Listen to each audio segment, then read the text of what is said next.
지금은 변동성이 큰 장이니까 그 급락대 들어간다는 게 쉽지 않거든요.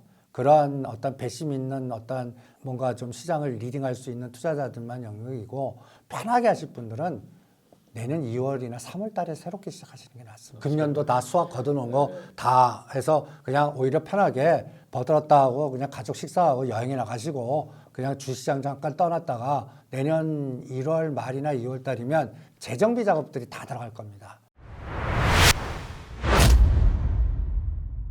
네, 여러분 안녕하십니까. 필명 무국선생으로 알려진 이승조라고 합니다. 오늘도 여러분과 지금 시장이 4,000포인트에서 변동성이 커지고 있습니다. 같이 고민을 한번 해보죠. 빚 투자는 신용으로 하신 건 다 현금화 시킬 거네요. 지금 4,200에서 3,850까지 앞으로 한 3일에서 5일 단위로 2, 300 변동성도 쉽게 나올 수가 있을 것 같거든요. 그러니까 지금 신용으로 투자를 전략화시키는 거는 굉장히 무모한 투자 같습니다. 제가 어떤 투자자를 봤냐면 SK 하이닉스를 굉장히 싸게 사셨어요. 20만 원 초입에. 그러니까 지금 거의 60만 원이면 굉장히 큰 수익이죠. 그걸 챙기지 않으세요. 그걸 담보 잡아갖고 신용으로 레버리지해서 더 간다고 생각해서 진짜 100만 원 가는 줄 알고 그러는데, 만약에 여기서 20, 30%만 변동해도 그동안 수익한 것까지 까먹고 고점에서 레버리지 일으킨 게 2배 되면 완전히 플러스가 마이너스로 할 수 있습니다. 그러니까 지금 같은 장에서는 포모에 빠지지 마시고 수익 난 건 다 현금화 시키고 그 다음에 변동성이 커질 테니까 오히려 삼성전자, SK하이닉스가 관리가 들어갈 테니까 SK하이닉스 같은 경우는 고점에서 한 15%는 20% 급락하는 날, 이게 파생과 연동해서 이런 게 비일비재할 것 같거든요. 삼성전자는 9만 원 초입이거나 요번에 9만 4천 원까지 갔다가 10만 원대까지 오지 않습니까? 그러한 급락 파동을 이용하는 트레이딩은 오케이인데 그 외에는 그동안 급등했던 방산이나 조선이나 이런 것들은 저는 솔직히 얘기해서 끝난 것 같아요.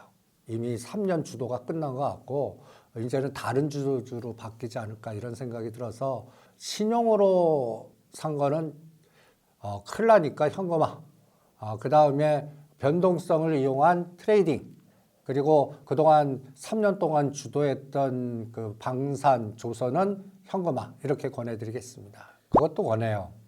지금 4,200대에서 3,800 변동성에서 4,500을 간다 하더라도 추가적인 상승률이 종목별로 한정돼 있을 것 같아요. 그리고 오히려 요새 어떤 현상이 나오냐면 상대적인 변동성이 커지는 것 같아요. 그러니까 2대8 내지 3대7로 고점 대비 30에서 50% 정도 급락하는 종목도 굉장히 많이 생기고 있습니다. 상승장임에도 불구하고. 그러니까 지수는 올라가는데 내 거는 왜 이렇게 크게 빠지죠가 이 롱숏의 차별화장이거든요. 그러니까 주가 관리가 안 들어가는 바스켓 매매가 없는 종목들은 갑자기 1, 2년 동안 들고 있던 사모펀드나 우리 시장에서 선수 집단을 부티크라고 그러거든요. 그쪽에서 엑스트가 많은 것 같아요. 거기서 빠져나오면 갑자기 중소형주 같은 경우는 고점에서 30 내지 50% 급락하기 때문에 오히려 지금 장이 초보 투자자한테는 굉장히 어려운 장일 겁니다. 지금은 오히려 선수장이에요. 선수장이고 그 다음에 파생 시장을 알지 못하면 당하는 시장이기 때문에 현금으로 하셔도 그동안 장기적인 투자를 유도하신 분이죠. 1년 이상 들고 굉장히 큰 수익 나셨으면 그 수익을 내 걸로 만드세요. 갖다 예를 들어서 4월 9일이 트럼프 대통령에 의해서 금년도 저점이 2284거든요.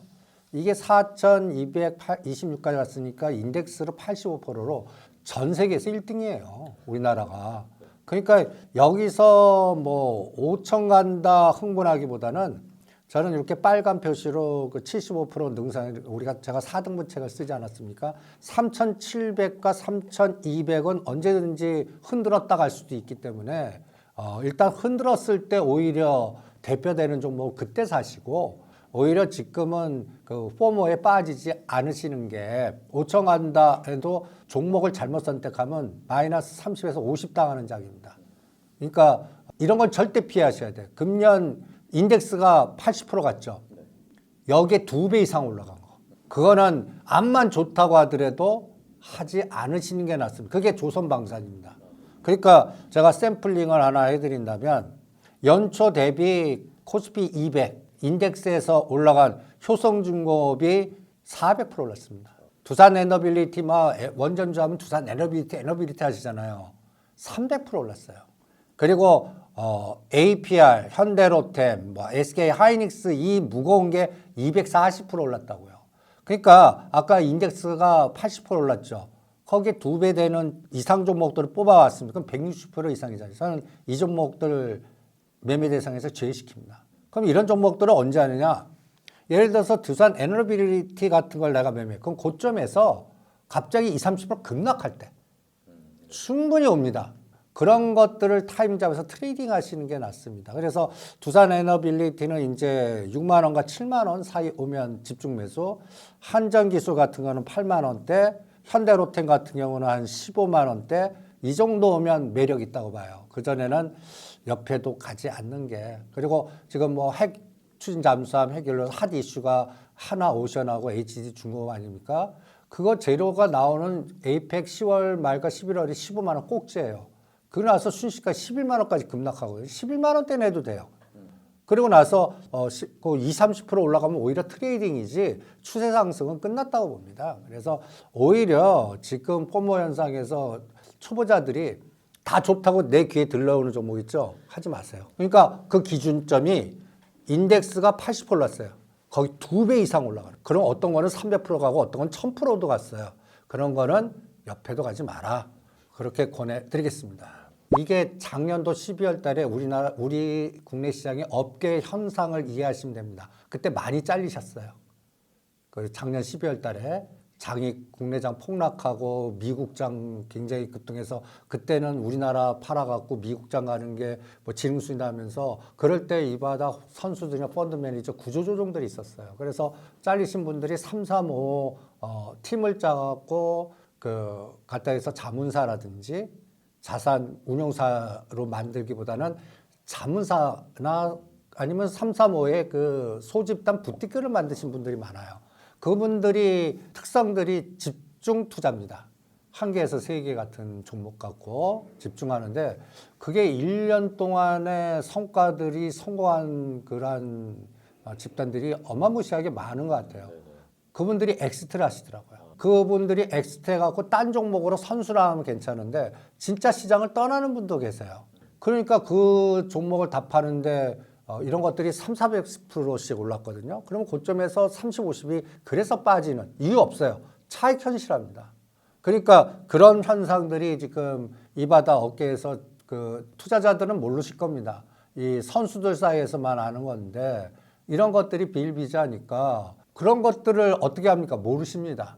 예, 그러니까 아까 얘기한 대로 연초 대비 300, 그건 300% 이상 중소형주 중에 오른 거는 제거법으로 안 하시는 게 효과적이지 않겠나. 뭐 예를 들어서 대한전선 자화전자가 10,000원대씩 시작했고 하나마이크론이 8,000원 10,000원대 했거든요. 근데 하나마이크론이 30,000원까지 오를 때 다 게임이 끝난 것 같아요. 지금 25,000원이에요. 장이 이렇게 좋아도요. 그러니까 소부장 종목들 중에서 유무상 증자하고 그다음에 또 전환사채 발행하고 주가를 급락시켜서 희석화시켜 놓고 거기서 지네들끼리 전환사채를 인수하거나 아니면은 뭔가 매집을 한 다음에 그다음에 지금 급등 삼성전자 상승에 거의 2~3배를 올려버렸거든요. 그러니까 그런 것들을 초보자들이 알까라는 생각이 들어서 그런 것들은 안 하시는 게 정답입니다. 저는 삼성전자는 7에서 10% 먹기가 힘들 거라고 봅니다. 그러니까 9만 원대 초입 사갖고 10만 5천 원, 11만 원에 파는 게 한 저는 3개월, 5개월 걸릴 것 같고 SK하이닉스가 삼성전자보다는 2~3배 변동이 좋을 것 같아요. 그런데 이번에 53만 원까지 빠졌다가 지금 64만 원. 그러니까 이 안에 갇혀 있을 것 같아요.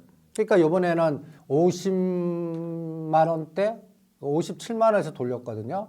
그러니까 50만 초입도 흔들 수 있다고 봅니다. 그러니까 그때 오면 사서 10에서 20% 트레이딩은 좋은데 문제는 뭐냐? 그때 다른 소부장이 따라가겠냐? 못 따라갈 것 같거든요. 그래서 이걸 차별화시키는 게 굉장히 중요해 갖고 오히려 파생 모르시더라도 어느 날 갑자기 환율이 급등하고요. 하루에도 200에서 300포인트 빠진다 SK하이닉스 사십시오. 그리고 나서 그것도 한 번에 사지 말고 그날과 그 다음날 두 번에 나눠서 하면 거의 정확하게 바닥에 사서 트레이딩 할 수 있는 이게 이제 프로그램으로 오히려 까꾸로 관리가 들어갈 거예요. 그럴 때 어떤 때는 10% 나오고 어떤 때는 20% 나오거든요. 그런 트레이딩 하시는 게 낫고 소부장 중소형주들은 급락 때 같이 사서 어떤 걸 종목 잘 선택하면 SK하이닉스보다 두세 배 수익 나겠지만 10개 중에 한두 개 그 종목을 맞추는 게 가능할까라는 생각이 들어갖고 오히려 초보 투자자는 안 하시는 게 오히려 SK하이닉스를 트레이딩 하시는 게 낫다는 생각이 듭니다. 그러니까 현금 베이스로 하고 그 다음에 한두 번 나눠서 하고 파는 것도 한두 번 나눠서 팔고 그러면서 환율하고 연동하거나 선물의 지수를 보셔야 돼요. 선물의 변동성을. 요새 선물 변동성이 하루에도 20, 30포인트가 왔다 갔다 합니다. 그러니까 그런 변동성에 대충 10포인트 선물이 10포인트당 이 종합주가 지수가 6, 70 정도 움직이더라고요. 그러니까 20포인트 올랐어요. 그럼 곱하기 2배 하시면 되는 거고 20포인트 빠졌으면 60포인트에 2배 빼면 한 120 빠졌구나. 그러면 코스피 200 중에 120 빼는데 어떤 바스켓으로 때렸네. 어떤 때는 3, 4, 4 바스켓 동시에 때리기도 하고 어떤 건 사고 어떤 건 매도하기도 하고 이런 거를 계속 복기를 해놓고 기록을 해놓으셔야 됩니다. 그러니까 그런 것들을 하실 수 있을까라는 생각이 들기 때문에 그리고 파생들을 대부분 모르시거든요. 꼬리 변동성을. 그러니까 오히려 대표 종목을 트레이딩 하시는 게 낫습니다. 비트코인은 끝난 것 같아요. 이번에 이쪽 선수들이 다 떠나는 것 같습니다. 제가 1억 8천대에서 1억 5천대 조정할 때 한번 사봤어요. 그리고 여러 가지 어떤 상황에서 이게 갈 때 안 가더라고요. 그리고 트럼프 패밀리 집단의 롱숏 변동성에 유명한 고래 투자자들이 다 당한 것 같아요. 그리고 이게 한번 왜 당하냐면 비트코인만큼 레버리지 높게 매매하는 상품이 없습니다. 비싼 거를 내 돈 주고 다 사는 사람이 없어요. 예, 그리고 이쪽 세상은 제도권의 레버리지보다 더 심해요. 제가 1억 5천을 1,000만 원 갖고도 살 수 있어요. 돈을 자꾸 빌려줘요. 이게 이제 제도권도 있고 비제도권인데 그쪽 세상에서 돈놀이 하는 사람들이 많아요. 그러니까 이런 쪽에서 한 5%, 7%만 변동하더라도 깡통나요. 그래서 당한 투자자들이 그것도 젊은 애들이 많이 당한 것 같아요. 거의 뭐 60, 70대 자산가들은 그렇게 매매는 안 하지만 그렇게 하면 다른 돈에서 파이프라인을 갖고 오실 수가 있어요. 복수심에 물을 타거나 뭐 건물 하나 팔거나 뭐 이럴 수가 있는데 20, 30대는 이게 완전히 거덜나 버리는 거예요. 그리고 다시 재기가 안 돼요. 그런 층들이 이번에 많이 전 세계적으로 생긴 것 같아요. 그리고 또 하나 두 번째는 비트코인을 믿었던 가까이에서 이제 스테이블 코인 하면서 비트코인을 해갖고 뭔가 법제화 시키고 뭔가 제도권으로 끌어오려고 하는 여러 가지 정책이 다 무산된 것 같아요. 그리고 또 미국 시장에서 또 비트코인 여러 가지에서 톰리라든지 이런 분들이 이더리움은 그렇게 할 수 있다라고 해서 승부를 봤는데 그분도 적들이 많이 생긴 것 같아요. 당하신 것 같아요. 바치려고 하는 어떤 여기도 롱숏으로 상승 세력과 하락 세력이 붙었는데 상승 세력이 진 것 같습니다. 그러면 이럴 때는 어디까지 빠질지 시장한테 물어보는 게 중요한데 저는 2월 달까지 물어보겠어요. 미국에서 성장을 주도했던 스트래티지, 그 다음에 원자력에서는 뉴스케일 오클로, 그 다음에 AI에서는 대표주자의 오라클, 이런 것들이 월봉으로 보시면 다 부러지고 있어요. 어떤 분석가들은 AI 거품 아니다 그러는데 거기에 대표되는 주가들이 다 부러지기 시작하니까 암만 강조해더라도 저는 현장이 더 중요하다고 봅니다. 이게 대표되는 종목이 부러지면 그때는 불난 거거든요. 불났을 때 그 불 끄기보다는 도망친 다음에 안전지대로 온 다음에 불이 꺼지고 어디서 진정되나를 확인하는 게 중요한데 그게 스트래티지라든지 뉴스케이라든지 오라클이라든지 오클로라든지 양자커피 리게이팅이라든지 다 성장 주도형 종목들이 다 부러지기 시작합니다. 그러면 이거를 뭔가 터닝 포인트를 잡아줘야 되는데 그쪽에서는 매수세가 안 들어오는 것 같아요. 그리고 이게 문제가 또 하나가 여기에서 레버리지 상품을 무지기수로 만들었어요. 그리고 이쪽과 연결된 채권 발행도 너무 많이 했어요. 채권 쪽에서 문제가 생기는 것 같아요. 그래서 그쪽 예를 들어서 뭐 오라클 채권 CDS 프리미엄이라든지 그 다음에 또 뉴스케일이나 오클로는 또 무슨 짓을 했냐면 지금 가격에 언제든지 신주 발행을 할 수 있게끔 허용을 해갖고 우리나라 보면 유증 짱돌 해갖고 계속 물량을 내어갖고 팔 수가 있거든요. 이런 것들을 지금 누가 받아주겠어요? 그러다 보니까 성장을 그동안 주력했던 핵심들이 부러져요. 그러면 이제는 믿을 게 엔비디아, 팔란티어, 테슬라, M7밖에 없는데 요새 그쪽도 뭔가 변동성 롱선 매매 그리고 팔란티어 갖고 마이크 버리하고 다른 사람하고 붙은 것인데 200불에서는 160불까지 급락해서 마이크 버리가 이긴 것 같고 그 다음에 또 160불에서는 또 반대 변동성이 주니까 160에서 194에서 왔다 갔다만 할 것 같아요. 그러니까 이 승패가 확인하는데 저는 내년 2, 3월 걸릴 것 같거든요. 그러니까 그때까지는 되는 게 없는 것 같아요. 트럼프 대통령이 그럼 어떤 느낌이 드냐면 신뢰도나 뭔가 좀 그분이 말하는 어떤 파워라든지 이런 게 그 지지도나 신뢰도나 이런 것들이 뭔가 퇴색되고 있거나 뭔가 에너지가 축소되고 있는 거 아닌가. 좀 월가의 뉴욕에서 그 시장이 누슬람 출신이 되는 거 보고 아 이분의 파워도 점점 마이너스가 되는구나. 그리고 가장 중요한 게 내년도에 중간선거 11월인데 여기서 뭔가 바로잡지 않으면 뭔가 이게 굉장히 크게 흔드는데 지금 상태로는 플러스보다는 마이너스 에너지가 푸틴도 뜻대로 안 되지. 그 다음에 중국하고 에이펙에 와서 뭔가 협상했는데 바로 또 대만에다 무기를 팔고 그 다음에 우크라이나 문제도 해결 안 되고 뭐 여러 가지 보면 지금은 이제 우리나라 쪽하고 일본만 잘 되니까 해결해 놓고 다른 것들은 해결이 아무것도 안 되고 있는 상태에서 내치의 불확실성이 더 증가된 것 같아요. 그래서 내치의 불확실성을 확인하는 기점을 저는 내년도 1, 4분기 정도 보거든요. 우리 6월 달에 지방선거 아닙니까? 그럼 우리 정부가 미는 정책들이 있지 않습니까? 그러면 민주당의 미래 정책 그 강령 같은 걸 다시 보시고 아직까지 실현이 안 된 부분들이 있어요.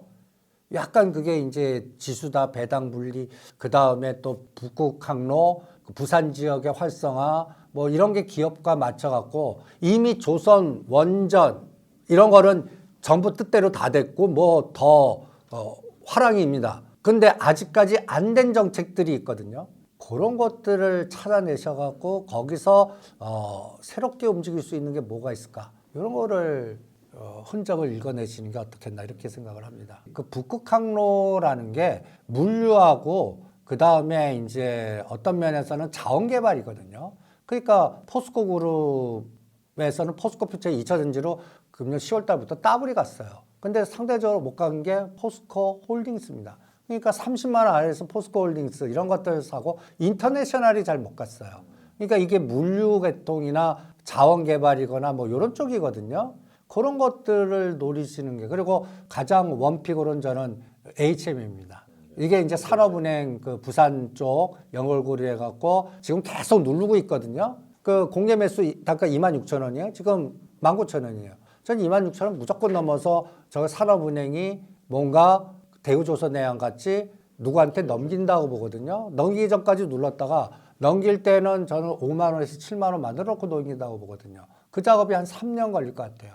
그런 것들에 집중하시는 게 이게 이제 정부의 정책하고도 연결돼 있다고 보거든요. 그래서 물류, 북극항로, 그 다음에 부산 쪽을 거점으로 하는 정책의 흐름. 그리고 수도권 정책은 솔직히 글쎄요. 서울시장이 누가 되게 너무들 싸움이 많고 거기서는 뭔가 이슈화될 만한 모멘텀이 글쎄요. 오히려 STO, 그 다음에 지주사 이런 것들의 거버넌스 게임이나 STO 정도 법제화 이게 이제 민주당에서는 주식보다 또 STO에 관심 있는 그 분들이 너무 많거든요.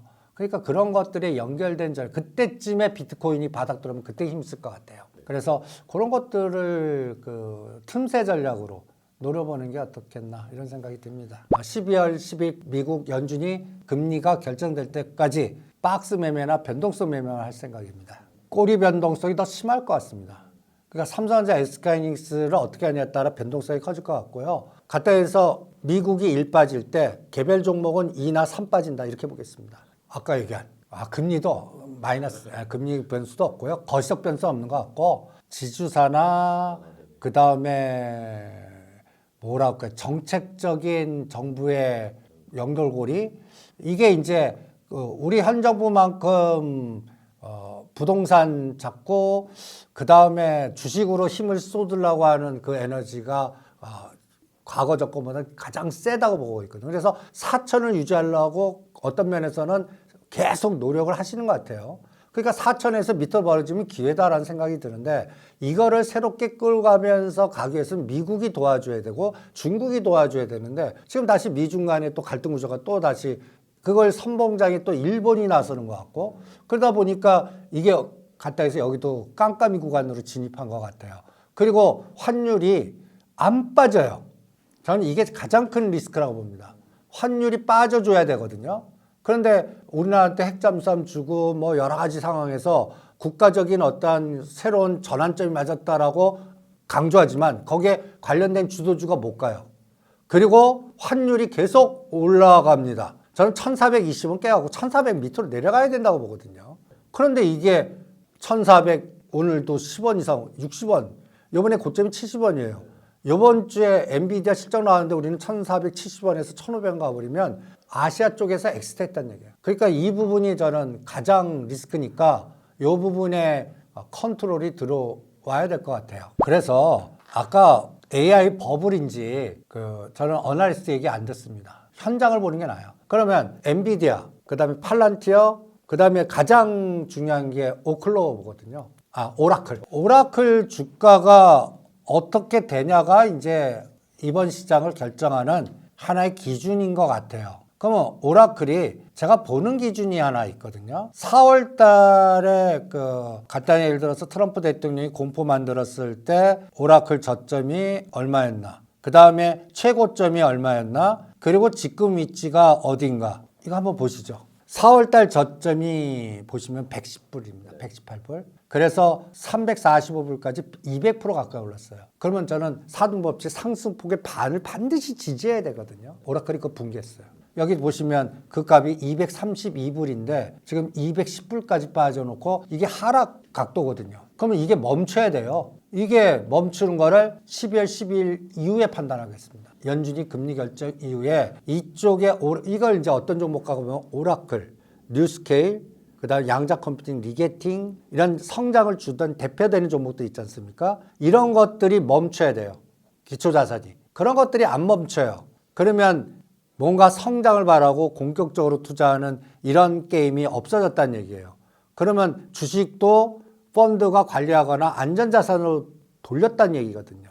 그러면 이게 참 시장의 가장 큰 불확실성 같습니다. 그래서 저는 오라클 주가의 4등 법칙상 230불이 저항이 아니라 지지가 되고 이게 300불 단위로 가져야만 이제 AI 버블이 꺼지면서 미래에 서로 관련된 반도체 관련주나 소부장애 이런 게 다시 갈 수 있는데 230불 저항하면서 이 오라클이 150, 170불까지 더 빠져요. 그러면 이건 부러졌다는 얘기거든요. 그러면 이제는 거품이 아니다라고 했던 분들이 할 말 없고 리스크 관리할 거예요. 거기서 이제 단기 바닥이 형성되지 않나. 그거를 2, 3월 달에 확인하겠습니다. 지금 선수들은 쉬어요. 심하면 농담 삼아서 이민 가는 애들 생겨요. 진짜. 그러니까 요번에 큰 작년에 갖고 우리가 기본으로 100개를 100억을 번 사람들을 이제 큰 애들이라고 그러거든요. 한번 거뒀다. 그 중에서 제가 아는 애들은 벌써 싱가포르로 이민 가버립니다. 엑시트 해버려요. 그냥 떠나버려요. 그러니까 그런 에너지들이 지금 계속 보인다는 얘기는 우리도 지금 이게 정치 색깔 쪽에서 뭔가 분리가 돼가는 것 같아요. 선수들 집단에서도. 그래서 재정비 작업, 그러니까 펀드 매니저 구조조정이라고 제가 표현하겠습니다. 금년도 12월에서 3월까지는 모든 제도권, 비제도권의 주인의 구조조정. 그래서 새로운 호흡이 들어올 때까지는 여기도 추세 매매 안 합니다. 그리고 1년을 정산하는 시스템이에요. 그래서 아까 제가 인덱스 80%에 2배 이상 올라간 것들은 하지 말라는 게 이게 이제 펀드 구조 조정해서 그런 것들은 이제 대차 매매만 합니다. 신규 매수 안 해요. 어떤 거는 떠나는 애들은 차익 매매해갖고 완전히 떠나는 거고 펀드를 운영하는 사람일 때는 대차 거래만 해요. 빌려줘요. 추가 사지도 않고. 그럼 또 빌려가는 애들 중에서는 내가 삼성전자 할 때 빌린 주식의 80%한 건 이렇게 해서 또 다른 레버리지 일으키거나 아니면은 그걸 공매도 치는 애들도 있어요. 그러니까 지금 이 연골고리 꼬리를 일반 투자자는 거의 흔적 모르십니다. 그러니까 금년 1월 2일부터 인덱스 대비 비율을 조절해서 내년 1월까지는 이거는 하면 안 되겠구나. 그래서 지금 가장 큰 악재는 금년 대비 최고 상승한 것만큼 악재 없다. 그리고 최고의 악재는 새롭게 펀드에 편입되는 52주 최저가에서 수급이 들어오면서 정부 정책과 연결된 종목을 찾아라. 오히려 지금 연말 연초지만 기본 화두는 여기서 전략을 짜시는 게 가장 효과적이지 않나 이렇게 생각이 듭니다. 그래서 지금 대부분들 언론이나 이렇게 보면 너무 포모 현상을 증폭시키는 것 같아요. 이련장이 없다, 이 금년 최고다. 오히려 그게 제일 위험한 것 같고 지금은 변동성이 큰 장이니까 그 급락대 들어간다는 게 쉽지 않거든요. 그런 어떤 배심 있는 어떤 뭔가 좀 시장을 리딩할 수 있는 투자자들만 영역이고 편하게 하실 분들은 내년 2월이나 3월 달에 새롭게 시작하시는 게 낫습니다. 금년도 다 수확 거둬놓은 거 다 해서 그냥 오히려 편하게 버들었다 하고 그냥 가족 식사하고 여행이나 가시고 그냥 주시장 잠깐 떠났다가 내년 1월 말이나 2월 달이면 재정비 작업들이 다 들어갈 겁니다. 지금 가장 무서운 단어가 여주사예요. 여전히 주도주를 사. 근데 그 주도주가 바뀝니다. 그러면 지금까지 주도했던 것들은 오히려 반대로 되고 새로운 주도주가 생기면은 괜히 지금 주도주 잘못 들어가고 오히려 마이너스 20, 30% 되고 새로운 주 되면 이걸 손절해서 그때 가시겠어요? 못 가거든요. 그 템포 놓치면요. 완전히 엇박자 들어가요. 그러니까 아예 새로운 주도주가 확인될 때까지 내년도 2, 3월 달에 새롭게 하든지 아니면 지금은 트레이딩만 하자. 그리고 금년도 수익 난 거 빨간 글로 그냥 잊지 마시고 심하면 아까 말한 그거 갖고 담보 잡아갖고 신규 레버리지 익히지 마시고 갑자기 20, 30% 수익은 갑자기 파란색으로 바뀔 수 있는 장입니다. 그러니까 내 걸로 만든 다음에 급락대만 들어가십시오.